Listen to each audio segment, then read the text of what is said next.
Aplikimi I skemave mbështetëse në bujqësi ka sjellë rritjen e peshës së këtij sektori në GDP, por veçanërisht formalizimin e tij. Në mbledhjen e Këshillit të Investimeve, Ministra e Ekonomisë Milva Ekonomi tha se fal skemave nxitse numri I fermerëve të regjistruar si subjekt në QKR ka arritur pothuajse në 20.000 nga 500 që ishin në vitin 2004.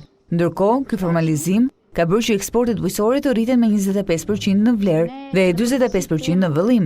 Duhet të theksojmë me shumë entuziazëm që në qoftë se në vitin 2014 ne kishim të regjistruar si persona ta quajmë tatimore, 657 fermer, në vitin 2015 ne kishim 18.886. Dhe çoi numrin e fermerëve në gati 20.000 fermer të rinj të shtuar në këtë formalizim të sektorit.